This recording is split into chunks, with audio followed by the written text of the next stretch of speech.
Tu es fatigué de perdre tes débats, même quand tu as raison? T'en as marre que les autres te coupent, prennent le dessus et que tu ne saches plus quoi répondre? Rassure-toi.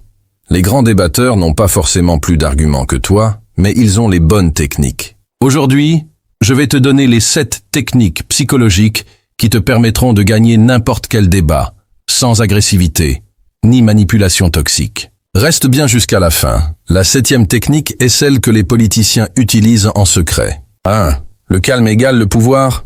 Dans un débat, la personne la plus calme a le contrôle. Celui qui s'énerve montre qu'il perd pied émotionnellement. Respire. Ralentis ton débit de parole. Regarde ton adversaire dans les yeux. Quand tu restes calme, tu parais sûr de toi, même si tu ne maîtrises pas tout.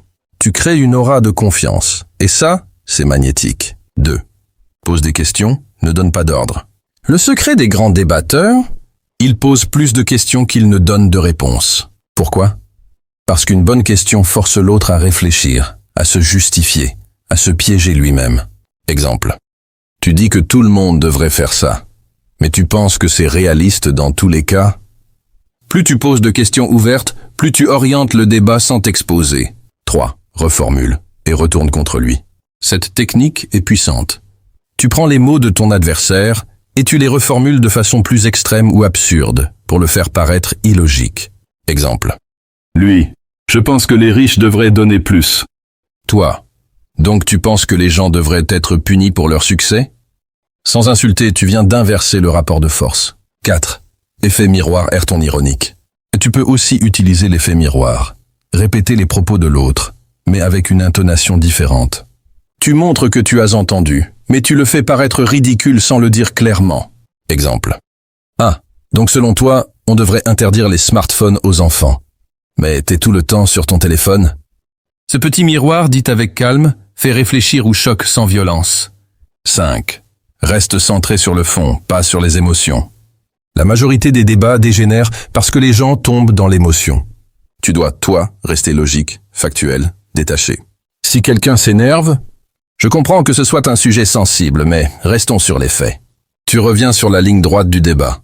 Tu gardes le terrain mental. 6. Attaque les idées, jamais la personne. Un piège classique. Attaquer l'adversaire au lieu de ses arguments. Mauvais exemple. Tu dis n'importe quoi, t'y connais rien. Meilleur exemple. Je pense que cette idée a des limites, même si je respecte ton point de vue.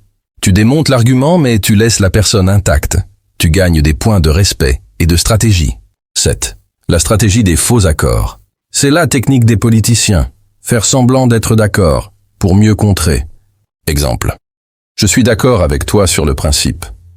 Mais dans la pratique, ça pose plusieurs problèmes. En faisant cela, tu montres de l'ouverture, tu désarmes l'autre. Puis tu retournes le débat en douceur. Voilà, tu connais maintenant 7 techniques puissantes pour gagner un débat sans crier, sans t'énerver et sans dominer par la force.